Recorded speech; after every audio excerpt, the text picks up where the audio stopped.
আসসালামু আলাইকুম। আশা করি সবাই ভালো আছেন এবং আরো ভালো থাকবেন। দুটো হট নিউজ, ভালো খবর শেয়ার করব। ভালো লাগলে চ্যানেলটি সাবস্ক্রাইব করে যাবেন। আর ফেসবুকে আমার সাথে কানেক্ট থাকতে চাইলে নুমান সুমান লিখে সার্চ করতে পারেন, অথবা ভিডিও ডেসক্রিপশন বক্সেও লিংক দেওয়া রয়েছে। মূল কথায় আসি। প্রথমত চাকরির বয়সের কথা বলি। আমি, আপনারা যারা নিয়মিত ভিডিও দেখেন তারা হয়তো দেখেছেন, শুনেছেনও। আমি মাসখানেক আগে বা তার আগেও বেশ কয়েকবার বলছি চাকরির বয়স বাড়ছে, নো ডাউট, কোনো সন্দেহ নেই, অনেকগুলা কারণে। কিন্তু 35 বাড়বে সেটা আমি কখনোই বলি নাই। 31, 32, মানে যাই হোক, বয়স বাড়বে, সেটাই হতে যাচ্ছে। মোটামুটি এটা নিশ্চিত যে বয়স বাড়ছে। ইতিমধ্যে যাদেরকে কমিটি করে দেওয়া হয়েছিল, 7 জনের একটি তদন্ত কমিটি, মানে এটা নিয়ে আলোচনা পর্যালোচনার জন্য স্যারে দেখলাম কিছুক্ষণ আগে ব্রিফিং করলেন। তো উনি ওনার কথাই, মানে এটা নিশ্চিত বয়স বাড়ছে, কোনো সন্দেহ নেই, আনডাউটলি। আর হচ্ছে কত বাড়বে সেইটা হয়তো তারা সেটা নিয়ে আগামী 1 সপ্তাহ পর ফাইনাল ডিসিশন দিয়ে দিবে। সেটা আমার মনে হয় না 35 হবে, 32 হতে পারে, 32, 33 এরকম হতে পারে। যাই হোক, কিন্তু বয়স তো বাড়ছে। যারা টেনশনে রয়েছে, কি পরিমাণ মানুষ যে টেনশনে রয়েছে এটা আমি জানি। তো আমার ফেসবুকে, হোয়াটসঅ্যাপে কত মেসেজ আপনারা করেন বয়স নিয়ে। তো ফাইনালি এই সমস্ত মানুষদের জন্য একটা ভালো বিষয় যে নতুন করে আবার শুরু করতে পারবেন। যারা ভেবেছিলেন একদম খেলার মাঠ থেকে আউট হয়ে গিয়েছেন, তারা নতুন করে শক্তি পাবেন আর সুযোগ পাবেন, সেটা কাজে লাগানোর চেষ্টাও করবেন।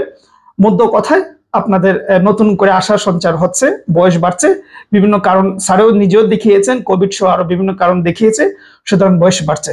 এটা আনডাউটলি মানে ভালো সংবাদ। ঠিক আছে, বিশেষ করে যাদের বয়স শেষের দিকে ছিল তাদের জন্য তো অসাধারণ। কারণ দেখেন কি, কথা হয়তো ভিডিও বড় হয়ে যাচ্ছে।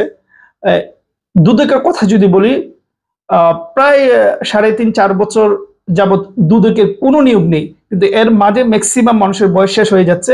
মানে তার বয়সের মাঝে সে দুদকের মতন একটা নিয়োগ পাচ্ছেই না। সুতরাং এরকম হয়তো আরো কিছু নিয়োগ রয়েছে যেগুলোর কোনো নিয়োগই নেই, কিন্তু তার বয়স শেষ হয়ে যাচ্ছে। সুতরাং এটা একটা কষ্টজনক বিষয় ছিল। আশা করি এবার যাদের বয়স শেষ তারা হয়তো ওগুলা পাবেন। গেল একটা। আরেকটা বিষয় হচ্ছে, সেটা হচ্ছে এই যে অনেকেই আমাকে জিজ্ঞেস করতেছেন যে ভাই সোমবারে যে পিসির হলো, বৈঠক হলো, ওখানে কি হলো? ওখানে তারা ওই দ্রুত সময়ের ভেতরে তারা যত পরীক্ষা রয়েছে ওগুলা শেষ করার একটা সিদ্ধান্ত, নীতিগত সিদ্ধান্ত নিয়েছে, নতুন নিয়োগ নিয়ে কাজ করছে। আর 47তম বিসিএস এর সবচেয়ে বড় যে বিষয়টা, সেটা যেটা হয়েছে, তারা সামগ্রিক প্রস্তুতি নিয়ে রেখেছে। 30 নভেম্বর তারা সার্কুলার প্রকাশ করবে, যদি জনপ্রশাসন মন্ত্রণালয় থেকে কোনো ধরনের নিষেধ না আসে। তাদের সকল প্রস্তুতি রয়েছে বলে স্যার নিজে এটা একটা ব্রিফিং করেছেন। মানে কোনো কিছু না হলে আপাতত 30 তারিখে এটা আসতেছে, এটা নিশ্চিত, এরকম আলোচনা হলো ওই বৈঠকে। এই ছিল বিষয়, আমার মনে হলো আপনাদের কাজে লাগবে।